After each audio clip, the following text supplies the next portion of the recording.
Hola chicos, ¿cómo están? En esta clase vamos a conversar un poco sobre algunos conceptos sobre meteorología y los elementos del clima, los factores que afectan a esos elementos y los instrumentos que se utilizan para medirlos.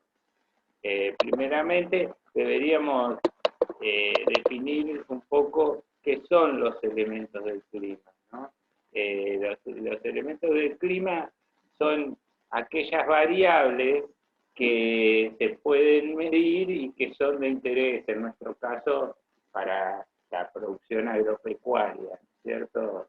O también son de utilidad para otras actividades y para la vida misma. Muchas veces uno mira el pronóstico meteorológico y le dice qué temperatura va a ser mañana, o si va a llover, cuánto va a llover, cómo va a estar la presión atmosférica, cómo va a estar el viento. Para diversas actividades nos interesa eso, y por supuesto para la producción agropecuaria. Me interesa cómo va a estar mañana y cómo van a estar los próximos meses, porque sobre esa base vamos a tomar decisiones. Bueno, todos esos parámetros que estaba diciendo, si va a llover, cuántas precipitaciones, qué temperatura va a ser, si va a haber mucho viento, si la presión va a ser baja o alta, o cómo está hoy, o cómo estuvo en los últimos años, esos son los elementos del clima. Volviendo. Precipitaciones, temperatura, presión atmosférica, vientos, son los elementos del clima. Después están los factores que afectan esos elementos, que los vamos a abordar en otra clase con mayores detalles, pero los factores son de distinta índole, pueden ser desde orográfico, por ejemplo, como las montañas, una cadena de montaña afecta a los elementos del clima porque impide el paso de los vientos o limita, hace que los vientos deban elevarse, dejar la humedad de un lado y pasen para el otro lado seco. De un lado hay más viento, del otro lado hay menos viento, de un lado hay más lluvia, de otro lado hay menos lluvia. Después, por supuesto que al subirla, al aumentar la altitud, disminuye la presión atmosférica, disminuye también la temperatura. Entonces es otro factor, la altitud es otro factor, ¿no es cierto?, que afecta a los elementos del clima. La cercanía a grandes masas de agua, porque las grandes masas de agua son moderadoras de las temperaturas, es decir, que en un lugar que esté cercano a una gran masa de agua, a la costa del océano o a un lago muy grande, no voy a tener máximas tan altas ni mínimas tan bajas. Bueno, esos son factores que afectan a los elementos del clima que lo vamos a abordar con más detalle en otra clase. Hoy vamos a hablar más de los elementos del clima y de los instrumentos que se usan para medir esos elementos y de en qué unidades se mide, ¿no es cierto?, cada uno de los elementos, y también en lo que se llaman mapas de isolínea, que son mapas que unen, líneas imaginarias que unen puntos que tienen igual parámetro. Por ejemplo, si uno dijera, está hablando de temperatura, va a tener un mapa que une puntos de igual temperatura. Ahora vamos a ver con unos ejemplos.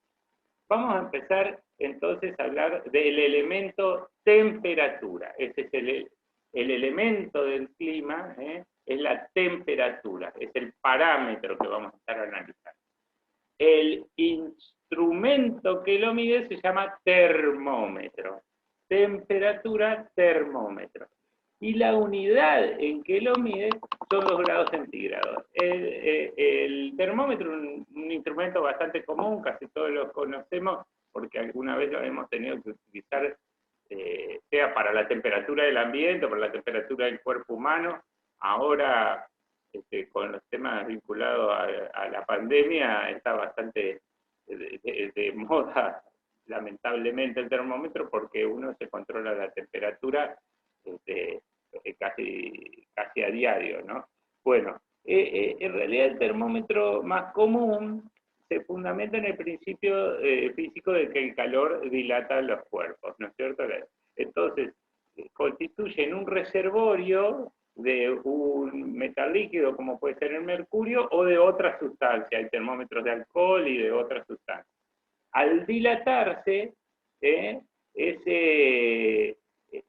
esa sustancia, puede ser mercurio, alcohol o lo que sea, pero tiene que ser, en este caso son líquidos, se desplaza por una columna muy finita y cuanto más calor haga, más espacio va a ocupar y esa tiene una escala graduada que va a ir dando la temperatura.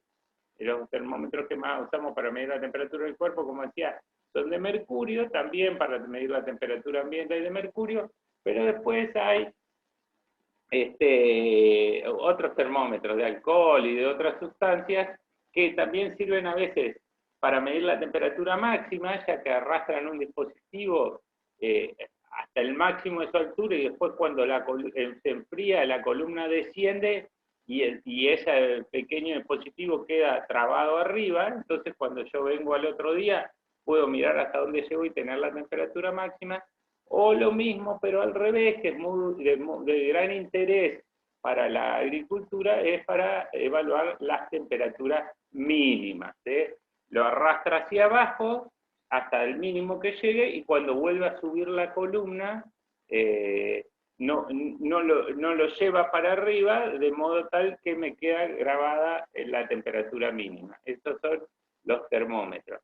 La unidad de medida son los grados centígrados. La unidad de medida para nosotros son los grados centígrados. Existen otros sistemas de medición que van a dar otras unidades. Aquí tenemos un ejemplo de mapas de isoterma. Son líneas que unen puntos de igual temperatura. Son líneas imaginarias. Acá tenemos el mapa de Argentina con la isoterma media, media anual, o podemos tener la media de un mes, del mes más cálido, en este caso en el segundo mapita es la de enero, y la del mes más frío, en este caso la de julio. Si pudiéramos ver bien los valores acá, veríamos que para la zona que estamos nosotros, la media anual anda alrededor de 18, entre 18 y 19, pero por supuesto que en verano la media de enero es bastante más alta, ¿no? Más alta de 20 inclusive, y acá en junio, ¿no? En julio, perdón, va a ser de alrededor de 16, es bastante menor. También si uno mira el mapa, hacia el norte por supuesto están las más altas y hacia el sur están las temperaturas más bajas. Vamos con el segundo elemento que le vamos a llamar precipitación. Vulgarmente llamadas lluvias, pero las precipitaciones incluyen también la nieve y el granizo, que aquí en nuestra zona puede haber granizo, no es común o casi nunca ocurre nieve, pero hay lugares en donde el volumen que precipita de nieve termina siendo importante. Nosotros directamente, como es muy poco probable que ocurra, casi que cuando decimos precipitaciones estamos hablando casi todo de lluvia. Insisto que existe a veces la probabilidad de granizo más como una adversidad que como un aporte, digamos, de precipitación, es como lo analizamos nosotros. Bien. El instrumento que lo mide se llama pluviómetro. Consiste básicamente en un receptáculo que acumula el agua caída. Lo importante es el área de recolección. Es la boca del receptorio, del receptáculo. La lluvia en realidad se mide por la lámina de agua caída, es decir, la altura de agua que cae, y se mide en milímetros. La altura de agua caída, si yo tuviera, a ver si tenemos acá en uno de los ejemplos de los pluviómetros, uno que tuviera la misma área en todo su desarrollo vertical, digamos, va a importar la altura de agua que cayó ahí. Si yo tuviera un tanque o una lata de cualquier cosa, mientras tenga la misma área arriba que abajo, no sea cónico, sino que sea bien cilíndrico, yo podría usar cualquier receptáculo cilíndrico y después medir con una regla la altura de agua que cayó. Lo que ocurre es que para obtener mayor detalle, el área de recepción es un poco más grande y después tengo un tubo graduado que tiene menor sección. De ese modo puedo tener mayor detalle y mayor precisión. Después vamos a hablar un poquito más sobre esto, pero el tema es que se mide en milímetros, son cuántos milímetros de agua caída alcanzó de altura. Si el agua cuando cae no pudiera infiltrarse en el suelo, cuánta altura hubiera acumulado. Por eso, como es una medida de longitud, de altura, se mide en una subunidad del metro, que es el milímetro. Quiero decirles que, al igual que para el termómetro, existen algunos dispositivos que, además de medir, de tener la medición instantánea de qué temperatura hay en este momento, además dejan registrado. Y ahí pasa de llamarse pluviómetro, el que mide la lluvia, no pluvial viene de lluvia, pasa a llamarse pluviógrafo, porque además metro es medir, entonces pluviómetro es el que solo mide, pero el pluviógrafo además va a dejar registrado. Del mismo modo, va a tener el termómetro que me mide la temperatura instantánea, o el termógrafo que además me deja registrado hora por hora, o minuto por minuto, o el intervalo de tiempo que yo lo haya preparado, me deja registrado o graficado, por eso se llama pluviógrafo. Los mapas de isohieta son muy importantes porque la cantidad de lluvia me va a indicar qué cultivo puedo hacer. Acá está el caso de Argentina, como ustedes ven, hay mayores precipitaciones en el noreste, en la zona de Misiones, puede superar los 2.000 milímetros.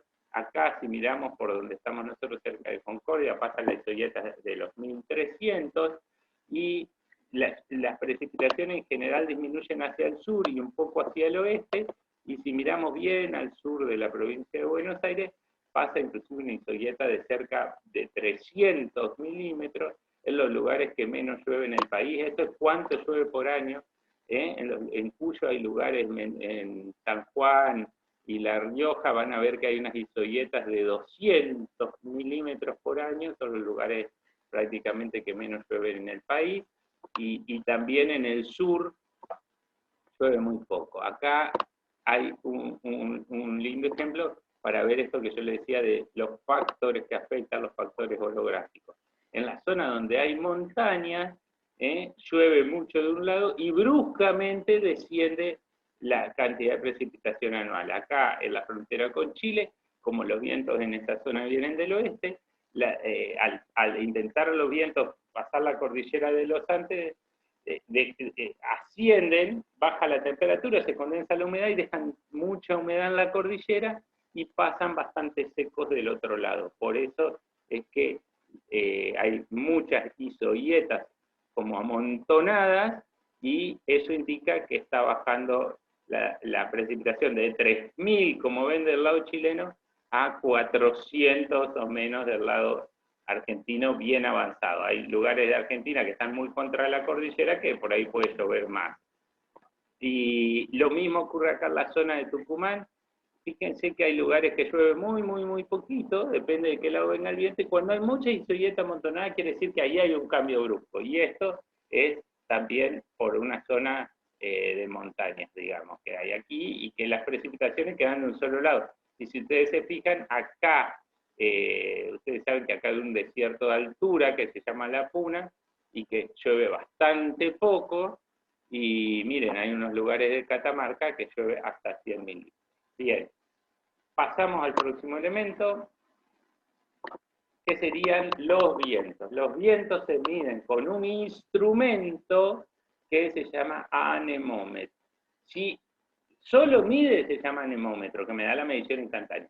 Si además registra, se va a llamar anemógrafo.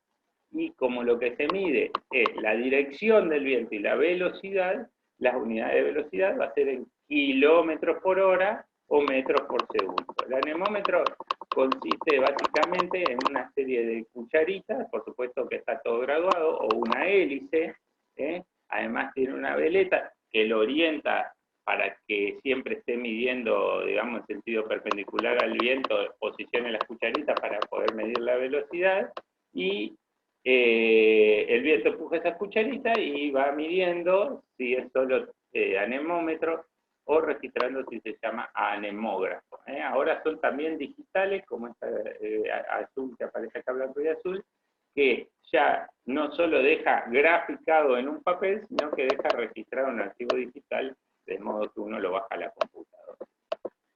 Pasamos a otro elemento del clima, que es la humedad relativa ambiente. La humedad relativa ambiente se mide con distintos aparatos. Uno se llama higrómetro y otro se llama ciclómetro. Voy a explicar primero el higrómetro, o mejor dicho, el higrógrafo, porque como ustedes lo ven, está aquí graficando en una banda de papel que tiene un sistema de relojería que va girando, y esto es simplemente una puntita metálica con un reservorio de tinta que va dibujándolo a medida que van pasando las horas del día. Entonces yo puedo venir y sacar esta banda de papel y mirar hora por hora qué humedad hubo. Ahora, ¿cuál es el sistema sensible? Es esto, es un haz como de cabellos, digamos, que se dilatan o contraen en función del contenido de humedad, y con esta palanca se magnifican esas diferencias.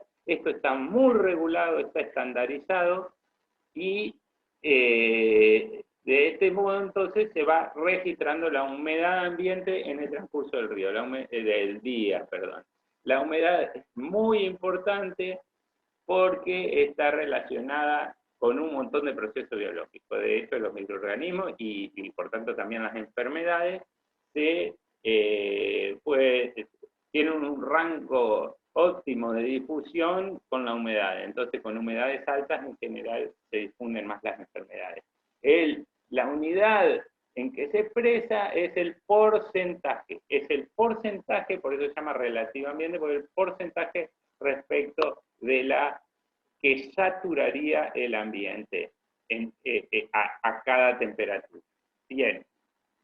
También existe el ciclómetro, que el ciclómetro tiene un termómetro con su bulbo húmedo y un termómetro seco. Los dos marcan una temperatura diferente. Sobre la base de la diferencia de temperatura, este marca la temperatura ambiente, que tiene el bulbo seco. Y el que tiene el bulbo húmedo marca otra temperatura que va a variar de acuerdo a la humedad relativa que haya, porque el agua se va a tender a evaporar menos o más, y eso va a bajar su temperatura. Entonces, sobre la base de la temperatura que marca uno y otro termómetro, hay aquí una tablita que nos permite calcular cuál es la humedad relativa ambiente. Eso lo vamos a explicar después un poco mejor en el laboratorio, cuál es el fundamento de funcionamiento y demás, pero básicamente consiste en esto: un termómetro húmedo y un termómetro seco, y con la diferencia se entra en una tabla y me va a dar el porcentaje de humedad. Paso entonces a otro elemento, que es la presión atmosférica. La presión atmosférica es el peso, básicamente, de los gases de la atmósfera sobre nuestro cuerpo. La presión atmosférica varía según el día, según la temperatura, según la altitud a la que estamos, porque el peso es la resultante de la atracción gravitatoria sobre esos gases. Entonces, si yo tengo una altitud mayor, la gravedad es menor, por lo tanto la presión atmosférica va a ser menor. La presión atmosférica se mide con un instrumento que se llama barómetro, que hay de distintas formas, digamos. Aquí hay un gráfico del barómetro básico o inicial, que una parte está abierta a la atmósfera, que recibe el peso de los gases, y otra parte tiene vacío. Entonces, cuanto más presiones de la atmósfera hay, la parte abierta es empujada por el peso de esos gases, y la parte con vacío sube la columna en esa parte. Entonces, cuanto mayor presión haya afuera, esa columna de mercurio va a subir más. Esa es una forma. Después hay otros dispositivos. La presión es como, se llaman también manómetros los que miden la presión de los neumáticos, de la rueda de los autos, ¿no? Estos se llaman barómetros, pero el principio de medición es lo mismo, lo que ocurre es que la presión adentro de un neumático es muchísimo mayor. La unidad nuestra del CIMELA, que es el Sistema Métrico Legal Argentino, se llama Pascal. Pascal. Antes se usaba la unidad bares, por eso se llama barómetro, y por eso los mapas se llaman de isobaras, pero en realidad la unidad de nuestro sistema métrico legal es el Pascal. Son unidades de presión. Aquí está el esquema del funcionamiento básico de los barómetros más conocidos, que tienen que ver con un tambor metálico con vacío que mueve un resorte. De acuerdo a la presión se va a mover el resorte, un mecanismo de relojería, y nos va a terminar dando una lectura en una escala. Aquí tenemos un mapa de isobaras, que son líneas imaginarias que unen puntos de igual presión atmosférica. Y son muy importantes porque las presiones atmosféricas, si son altas o bajas, van a determinar, van a condicionar a los otros elementos. Por ejemplo, este es un mapa de isobaras de enero.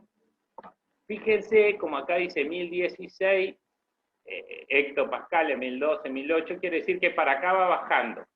Aquí, en esta parte, a unos miles de kilómetros, cientos de kilómetros de la costa de la provincia de Buenos Aires, un centro de alta presión. Y empieza a bajar, y aquí hay un centro de baja presión, en el norte, bueno, al norte de ese, en el sur de Brasil, digamos. Quiere decir que el aire que acá tiene más presión se va a mover hacia aquí, que tiene menos presión. De ese modo se generan flujos de masas de aire que se mueven en distintas direcciones. En este caso se mueve esta hacia el norte, y también se va a mover hacia el oeste y el sur, porque también hay otro centro de baja presión acá en la provincia de Río Negro, por ejemplo, entre Río Negro y Neuquén, o acá en Chubut. Quiere decir que el aire va a salir de este centro de alta presión en diversas direcciones hacia los lugares donde haya baja presión. Como hay otras masas de aire también moviéndose, cuando se encuentran dos masas de aire de diferente temperatura, porque una viene de un lado más frío que la otra, esos son los que generan los frentes de aire. Uno, el de aire caliente, y generalmente está más húmedo, es expulsado hacia arriba, o se mueve hacia arriba por ya que el aire frío es más pesado y se mete abajo, y en esos lugares donde se encuentran los frentes de aire, se producen las precipitaciones. Pueden ser más o menos tormentosas, de acuerdo si el frente de aire que avanza sea el cálido o el frío. Y bueno, fíjense, por eso es importante la presión atmosférica, porque me va a determinar dónde están los centros de alta presión, dónde están los de baja presión, de qué lugares viene el viento, y en qué lugares se cruzan y se producen las tormentas y las precipitaciones. Aquí hay otro caso. Estas son las isobaras de agosto. Miren, es bastante más claro. El centro de baja presión en este caso está al revés que el mapa anterior. El de baja presión está acá en el océano y el de alta presión está en el continente. Entonces, el aire de vuelta se va a mover, pero en sentido contrario, ¿no es cierto? Y también eso va a hacer que las masas de aire se crucen en otro lugar y llueva en otro lugar. Así que fíjense cómo este es un elemento, que es la presión atmosférica, que se comporta como factor, afectando a otros elementos como las precipitaciones, la temperatura y los vientos.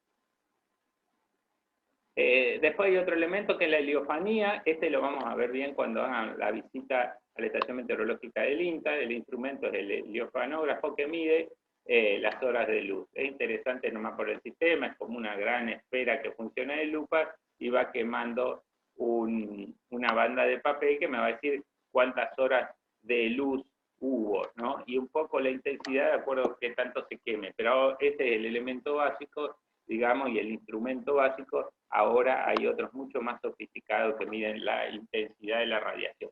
La radiación solar es muy importante porque es la fuente de energía principal de todos los procesos. No se olviden que los vegetales, a través de la fotosíntesis, fijan la energía de la radiación solar en una energía química, que son los hidratos de carbono o cualquier sustancia que sintetizan los vegetales. Y a partir de ahí viene el alimento y la fibra para todos los otros procesos, porque los animales viven de lo que comen de los vegetales o de otros animales que comieron vegetales. Y nosotros vivimos de todo eso. Así que la principal fuente de energía para todos los procesos va a estar en la radiación. La radiación solar. Entonces de ahí viene la mayoría de la energía. Después vamos a enfocar con más detalle todas estas cosas. Ahora simplemente quería hacer un abordaje inicial para que ustedes tengan una idea antes de la visita a la estación meteorológica o agrometeorológica del INTA, que es lo que vamos a ir a ver mañana. Así que cualquier cosa, no dejen de consultar por las vías de comunicación común que tenemos, que son el WhatsApp, el correo electrónico y, por supuesto, en las clases. Nos vemos entonces